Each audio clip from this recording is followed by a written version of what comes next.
बिस्मिल्लाहिर्रहमानिर्रहीम। तो जी अस्सलामु अलैकुम वरहमतुल्लाहि वबरकात। की हाल है सज्जनों जी मित्रों, ठीक ठाक हो? उम्मीद कर दियांगा सारे अल्लाह के फजल नाल बिल्कुल ठीक ठाक होंगे। फस्ट ऑफ ऑल जनाब अज के विलाग तो करने आगाज़। विलाग कुछ है कि जनाब 2 दिन तो बाद अज ग्रीन माल क्रैशिंग कर रहे हैं। इंशाअल्लाह अज दिहाड़े जी सारी जिन्नी भी एक्टिविटी होएगी तुहाडे नाल जरूर शेयर करांगे। फिलहाल जनाब मुंडे ग्रीन माल कुतर रहे हैं। उस तो बाद जनाब बर्तन धोने वास्ते एक चौंतरा जिहा बनाना सी, खुरा बनाना सी। इधर मसाला बन रहा, दूजी साइड ते लड़के जनाब वाला ढक्कन साफ कर रहे हैं। ढक्कना विचों टीका फीडर गंदा गुंदा माल बाहर कर रहे हैं। उस तो बाद जनाब सारा लागरी कर रहा नाश्ता तैयार। फुलके हल्के हल्के रात की पक्की हुई सी आलू गोभी और आलू गोभी वाले पराठे भी पका रहे हैं। यह तुसीं वेखो जनाब, वेखदे सारी मूँह जो जनाब दा पानी आना शुरू हो गया। उस तो बाद जनाब आ गया एक रक्षा, 2-3 किटें लैके वो लाने। रक्षा लाने तो बाद आ गई बारिश। कटर करवा दिता मैं जनाब वाला बंद। बारिश बंद होने तो बाद जनाब वाला खुरा साड़ा हो गया सी कंप्लीट। वो तो नीरू मारना सी। नीरू मार तो बाद मैं जनाब वाला जाना सी बाजार कटिंग करवाने वास्ते। पुज्जिया हमाम ते हमाम वाला बाई कॉल ते मसरूफ सी। मैं उन्होंने कहा मैं कॉल बंद कर यार, तो मेरा जल्दी ना खत कर।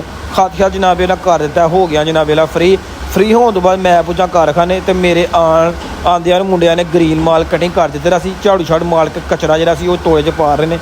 फिर जनाब होया फ्रैश होने तो बाद जनाब वाला जा रहे हैं जुमा च नमाज़ पढ़ने वास्ते। अज गर्मी भी बहुत ज़्यादा सी।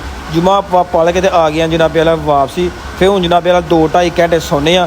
लो जनाब 2-2.5 घंटे सौन तो बाद तुहाडा भरा उठिया किया जनाब वाला वजू। तो टाइम हो गया सी नमाज़े असर का। नमाज़े असर अदा कर लें जनाब वाला।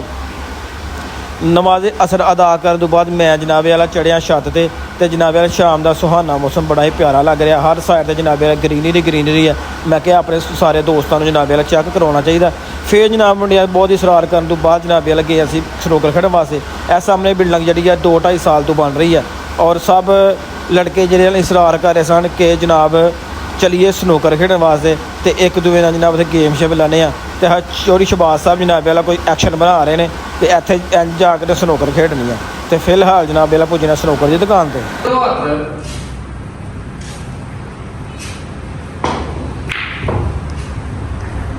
क्या शॉट होगी।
लो जनाब नमाज मगरब अदा करने बाद पुजे जनाब कारखाने। तो आंदिया जनाब मसीह ने पकाई सी बिरयानी। हर जुम्मे साड़ी पकदी है बिरयानी। हुण बिरयानी टेस्ट करने। बिस्मिल्लाहिर्रहमानिर्रहीम।